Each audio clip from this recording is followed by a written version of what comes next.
Hello everyone, my name is Maynard Adam. I'm working with Brian Carson, Jack Norman, and Kevin Shelley, and together we are making Blackjack. Blackjack is a very popular poker game that is played between the dealer and the players. In our program, we only have one player available, so it would be the user versus the dealer.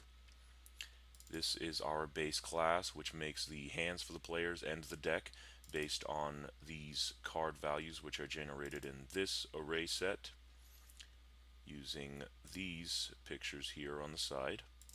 These are all just PNG files of all the 52 options from the deck of cards, minus the jokers, of course.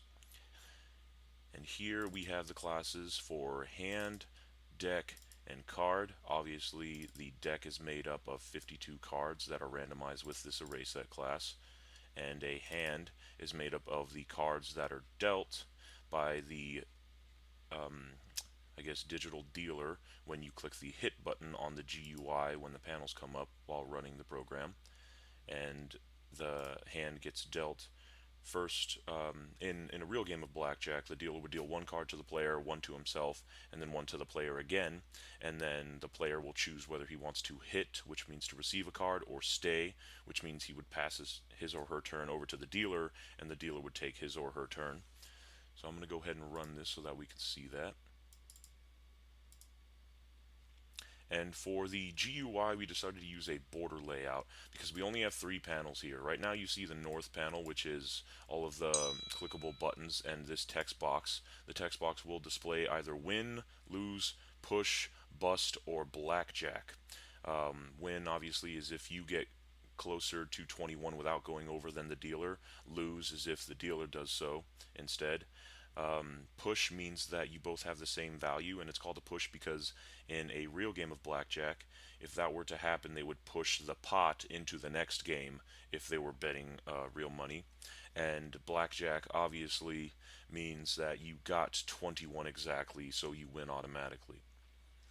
Alright, so you deal the cards, so he'll deal one to me, one to himself, and then one back to me. Obviously, because there are no two cards that would be greater than 21. The greatest value that you could have with 2 cards is, in fact, 21, which would be an ace and a face value card, or a 10, because all of the face value cards are worth 10 as well, whether it's a jack, queen, or king. So I've got a 10 and a 4, I've got 14, I'm going to go ahead and take a hit, and that puts me at 16 with a 2, so I have to hope for a 5 or less, and I'm feeling my chances, so I'm going to go and hit, and I went over, so that's called a bust. So I'm going to go ahead and play again, and we'll deal. I've got 10, I'll hit, and I've got 21, so that would be 21 exactly, and he got 21 exactly as well, so that would be a push. So if we were betting money, he'd push the pot into the next game, and we would continue. So we'll play again and see who wins that pot. So I will hit. I've got 17. Now I'll hit again, and I went way over, so the dealer would probably keep that pot. And that is our blackjack game. Thank you very much, ladies and gentlemen. I hope you enjoyed.